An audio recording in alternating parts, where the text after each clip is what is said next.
漫画偉人物語。名もない草花虫けらたちを愛し育てた人がいた。自分を犠牲にふるさと国を戦い守った人もいた。後に続け青春たちよ、後に続け遅くはないさ。急ぐことは難しいが、時に振り返ることはもっと難しい。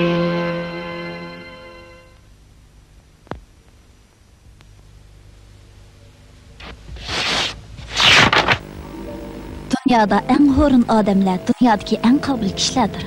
Bu neymiş için? Çünkü gücünü ayıran adam çokum köp kala işletiş gerekti. Ben sizler gidey. O horun men şu. Mening ismim Johann Gutenberg. Burunning burnusida insonlarning yeziqni qanday xotirlaganligini sizlar bilamsizlar?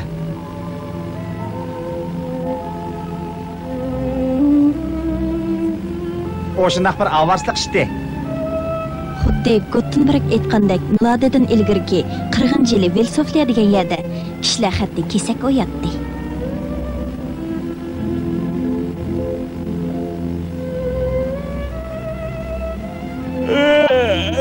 Acaba erib ketdim. Qo'limni ko'taramay olsam, bunday ig'ir narsani qanday ko'taraman? Ay.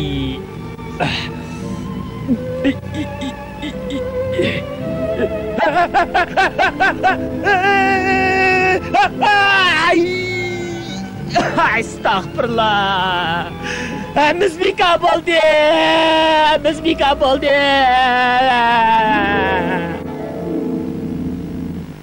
Keyin, ya'ni milodidan ilgirki 2000-yillari Misrda papirus o'tidan bir xil qog'oz kashf qilindi. Shuning bilan kishilar mushundaq o'tga xat yozadigan bo'ldi. Ammo bunda qog'ozga o't ketsa xotirlangan muhim narsalarning hammasi yo'q bo'lmamdi, ha? Kishilar bundaq ziyonning oldini olish uchun bir kitobni necha 10 parcha qilib ko'chirib chiqatdi. Buni ko'chirishning o'zimi nihoyat ig'ir ishdi. Ammo direkt kishilar yana matbaa usulini tepib chiqib, xatni yog'och qo'yib olib, ondan uni moy surtib qog'ozga bosadigan bo'ldi. Bundaq bo'lganda bir tal taqtay bilan necha varaq xatni urib chiqarg'il bo'ladi. Ammo yog'ochda xat o'yishdan iborat bu ishmi ig'ir ish bo'lg'achqa odamni asal odirib o'tadi. Mana hozir men Gutenberg har kun mushundaq ovozliq ishni qilib o'tiribman. Qani, bu hikoyaning oxiriga diqqat qilgaysizlar.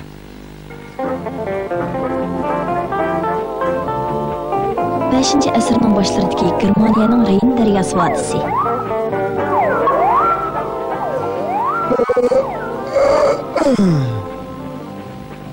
Johann Gutenberg 14-chi asrning o'tirlarida mushu atrofdagi Mayines bozorida dunyoga kelgan. U bu yerda monastirda ishlaydi ekanda.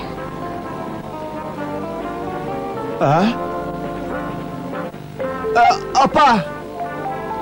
Ay, yana qechib chiqibsan-da, menga berib ishingni qil.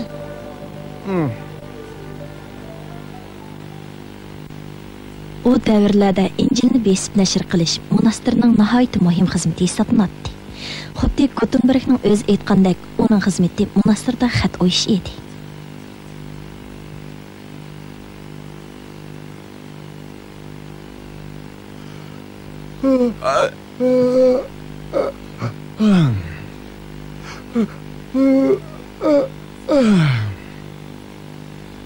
Yana 2 qur qoldi. Besib otaychi.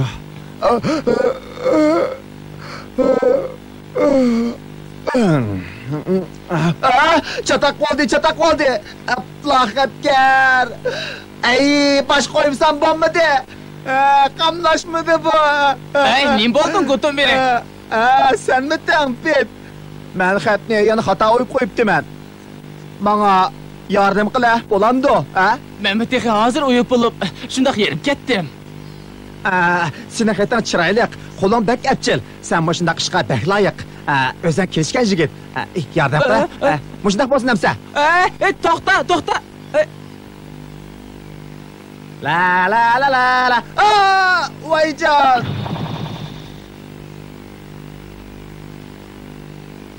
Shu qapta, mushada birdan uxlab olaychi.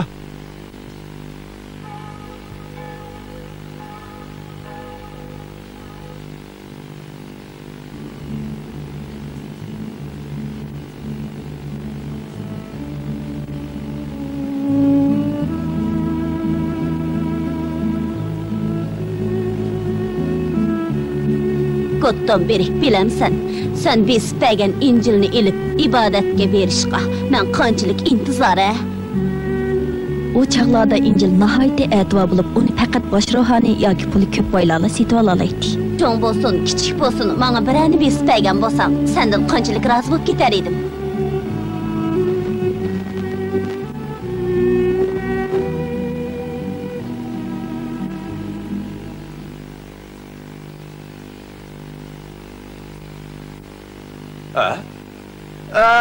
Apa! Oy! Ko'zing nakatdi sening. Meyada bir qurni tushirib qo'yibsan ku. Boshqa qo'y. Amiz chiqilib ketdi.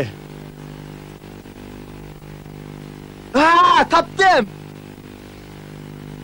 Gutenberg tuyuqsiz eg'ir ishni yengillatadigan bir yaxshi chorani o'ylab topdi.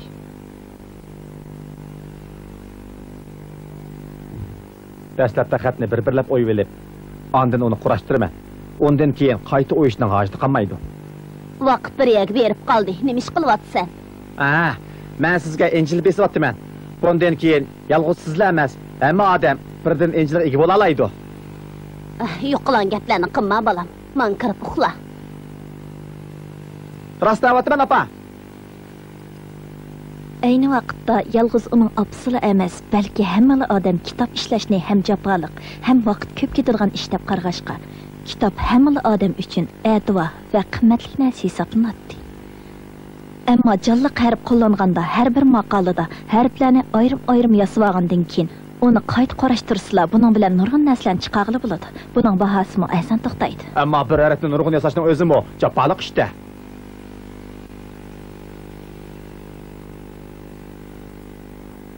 Apla, o chiqib bo'lmabdi.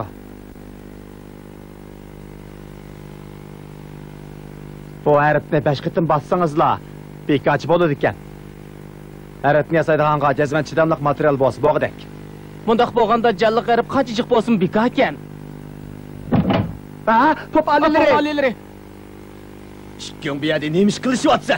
Menga berib ishingni qilish. Bak. Kechirsizlar.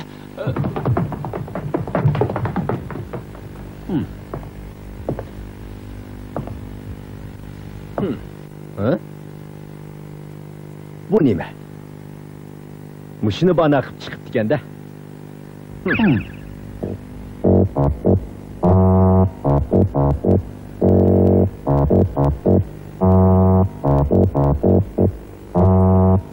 Jonliq harfni yasab chiqishdan oddiy usul deb chiqish kerak.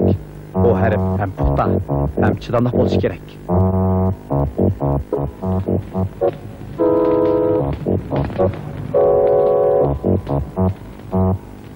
Gutenberg qo'shin erib oldi. Sen buni nima ishlatmoqchi?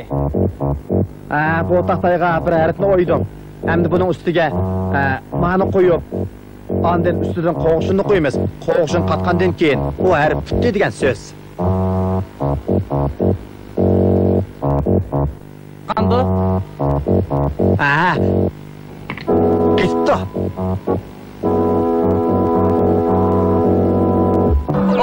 Muvaffaqiyat bo'ldi. Rost, muvaffaqiyat bo'ldi. Bitti, endi bitti. Bitti. Taxtay kuyib ketibdi, hamda ishlatkili bo'lmagidak. Yana bo'lmadi-ku bu.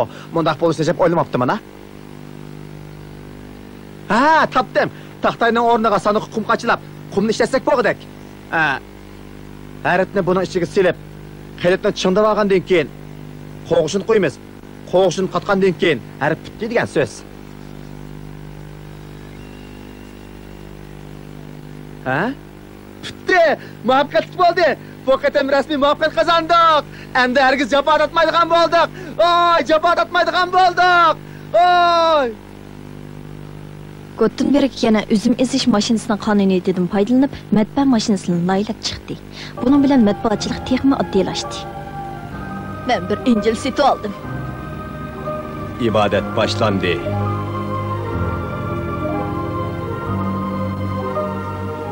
Ha? Yana bu yerda o'g'irliqchi dam elitibsan-da. Ondaq demang, apa. Burun kishilar nurg'un emgak qilib ishlagan kitobni men ham arzon, ham yangilik qilib ishlab chiqdim. Shunga men hozir oldirmaydigan bo'lib qoldim. Qandaq? Bo'ptimi? Ha? Huquqining bo'pti. Ammo ibodatga bormay dam olaman desang, qamlashmaydi-da. Bo'ladi, apa.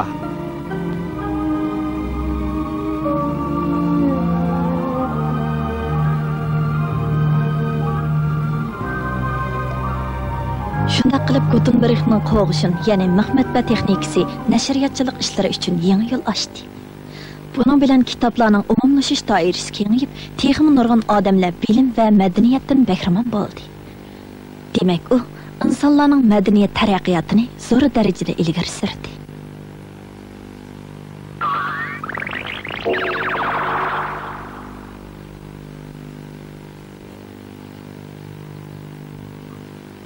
Aka, uyda olma.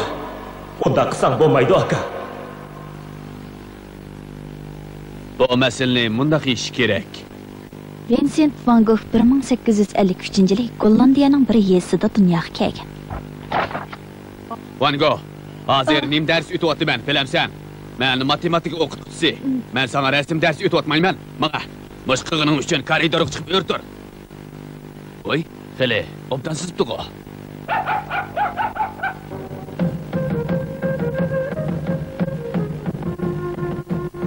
Tovel, küçük qamoqni ko'rib qolgan o'xshaydi. A? Shundaqmi? Unda xo'sa uni olpiray.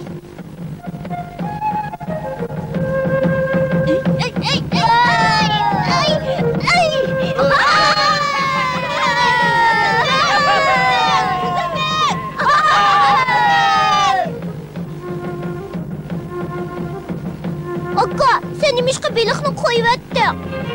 Ularni qamoqda qiynab yetdi ekan. A? Mundaqda. Van Goghning dadasi pop edi. Ular jami 6 bola bo'lib, Van Gogh bolalarning cho'ngi edi. Bu odatdagi oilada faqat Van Goghning ba'zi bir ortiqchiligi bor edi. Qarsla bu balaga xili o'xshatib sizgandek turamda, nima? Ras, xili obdan sizibdi. Van Gogh mijozi nihoyatda chus bola bo'lg'ashqa, ota-onasi uni qattiq boshqarib ketamaydi. U faqat inisi Do'l bilanla ba'zi bir kulgi chaqchaqlarni qilishadi. Demak, u inisiga nihoyatda do'stona muomala qiladi. Van Gogh maktabni tugatgandan keyin tag'isi ochgan Gobel rasm do'konida rasm sotquchi bo'lib ishladi. Malbek isli rasmga mushna layli. Rasmadilikni yo'q kerak turib. Bu rasmni olmang, bu qamlashmagan rasm. Nimishqa? Men bu rasmni faqat yoqtirmayman. Qanday degan gap bo'ldi bu? Tazi qamlashmagan bo'l ekan. Bu xili bo'g'idek. Efendim, bu qimmat yo'q rasm. Bundan qati, sen o'sha tijorat qilgan netma. Ma, endi bu yerga kelish bo'lma. Van Gogh keyin bir necha yerga almashgan bo'lsa-mu, ammo bek astoydil bo'lib ketgachga boshqa yerdagi ishlardan quruq qoldi. Ukam Devol, men jafokash kishilarning ro'yini qutqizish uchun pop bo'ldim. Hozir Belgiyadagi bir kan rayonida praktikant tin tarqatquchi bo'lib ishlayapman. Devol, bu yer bir kulrang dunyo ekan. Uzun muddat kun ko'may ko'mirning orasida ishlayvergachga ishchilarning yuzi davomli qop-qora turdi ekan. Van Gogh nomrod bemorlarning holidan xabar olg'ach, ularning bolalarini boqatdi. Haqqi Injilni o'qib berib, bu chapokash kishilarga yanada nima bo'lsa, shuni beradi.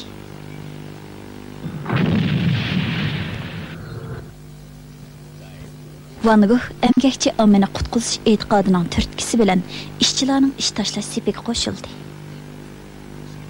Siz diniy zot turib, ish tashlashga qatnashibsiz. Mundaqni ish qilgan bormi? Bundan keyin ratlirak kiyinib yuring. İşçilarga ro'yjatla ilhom bersak bo'ldi. Yenimda bor pulga kiyim elib olsam, namoratlarga nimani berman? Bo'ldi, yo'q gapni qo'ying. Nima deganingiz-ku? Devol, men poplikni tashladim. Din taqtish bilan namoratlarni haqiqiy qutqazib bo'lmaydi ekan. Ammo men bundan keyin kunimni qandoq olaman? Van Gogh ko'chalarda sarkantam bo'lib yurdi. Ba'zida u sızgan rasmlarga bolka yoki yangi tegishib qo'sig'ini baqsa, gohi chog'larda axlat sandiqlaridan bir nimalarni tepib ketdi.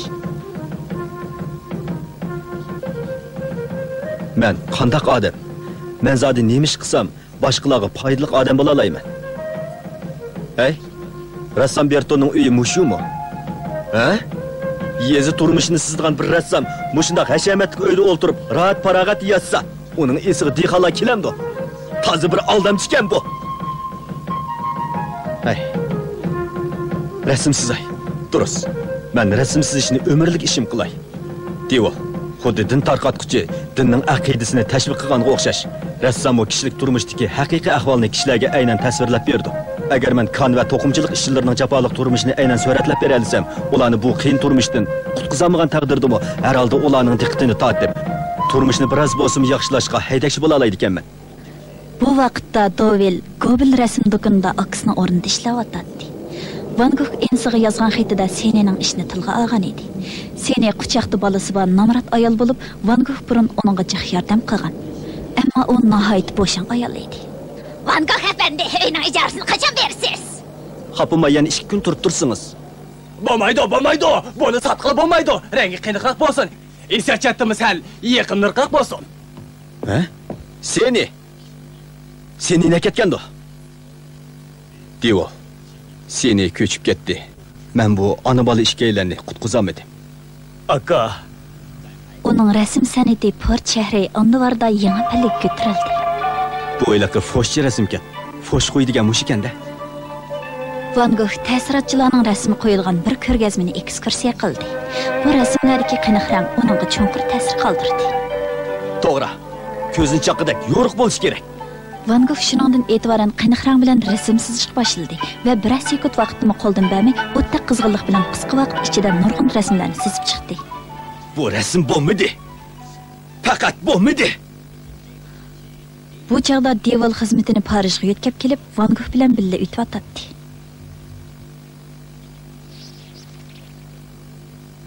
Efendim, qarang rasm bo'g'idakmi? Siz bu rasmni bu yoqqa tegishmaysiz demakchimi? Bo'ladi, qo'ying. Bu rasmni kim oldi? Bu yoqni uningga berib atganingiz nimasi? Men boshqa gap qilmadim. Uni bu yerga qo'yib turing dedim shu. Men bu yoqni 2 kundan keyin olib ketay. Bo'ladi. Endi yaxshiroq sizganlaringizni akilasiz, ha? Shu vaqtlarda Van Goghning ideyasi o'ziga yaqin rassom Gauguin bilan munosabat qo'yiq edi. Bu ikkalan birga bo'lsa o'rin va vaqt talab o'ltamay, rasm to'g'riliq uzundan uzunga talash tortish qilishadi.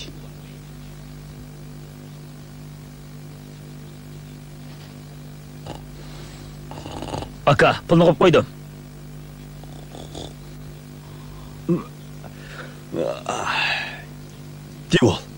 Devol. Durust. Yo'riq bo'lish kerak. Van Gogh yo'riqlik izlab Fransiyaning janubiga bordi. Devol. Bu bak yaxshi joy ekan. Men bundan keyin xalqning sizish usulini doğramay, o'zim nimani xohlasam shuni sizaman. Ko'rganlarimni, o'ylaganlarimni aynan sizib chiqaman. Devol. Men hozir rasm sizyapman. Ammo nemishkin o'zimga uzun vaqtim qolmagandek bilinyapti. Men bundan keyin imkoniyatning barcha jiqroq sizishga tirishaman. Shunga sen Bana çıqıraq boyaq əvətib bəgin. Mən sana yolunub oldım. Benim hazır könglim beyara. Gogi, onda qıma. Bizning ümidimiz sizdə. Bu serq o'yga rassamlar toplanıb o'zaro yordamlashganimiz yaxshi. Yani bizning ko'pchilikning doisi bo'lishimizni umid qilamiz. Nim bo'lgandi? Nim ishga yaxshi sizolmaydigan dema. Nim uchun? Hay.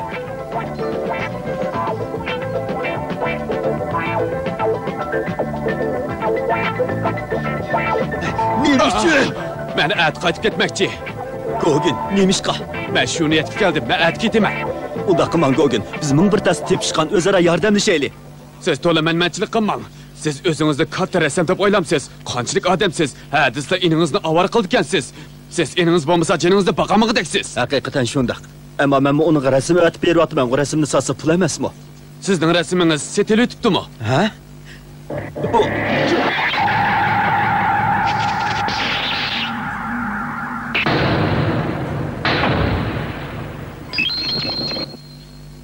Men nima bo'ldim? Men nima ish qilaman? Men nima ish qilaman? Men nima ish qilaman? Shu kuni kechasi Van Gogh psixikalik tamponligini yo'qotib, o'zining qulig'ini o'zi kesibdi. Voy, rasm chizamay qulig'ini kesibdi. Voy! Divo, men hozirmi sizyapman. Lekin men bundan keyin nima ish qilib qo'yishimni o'zimni bilmayman. Men faqat rasm chizgandala o'zimning mavjud ekanligimni bilaman.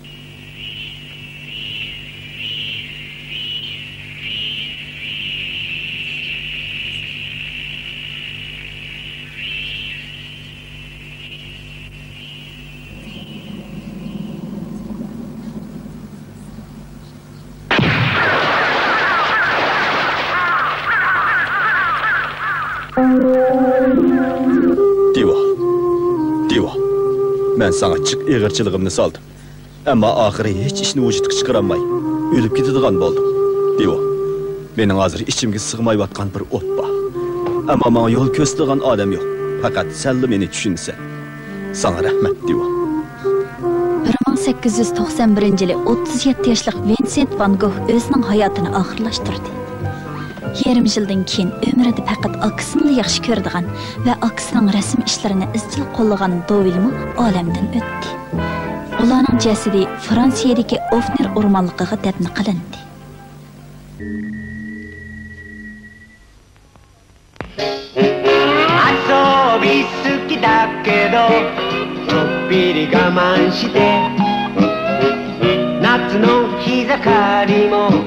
よいしょ働いたよ今でこそ私めは大統領国を司る偉い人でもさ本当はさただのアリ羽目を外してどんちゃがしたいのよねおっとっとっと本文忘れるべからずありのありによるありのための私めは大統領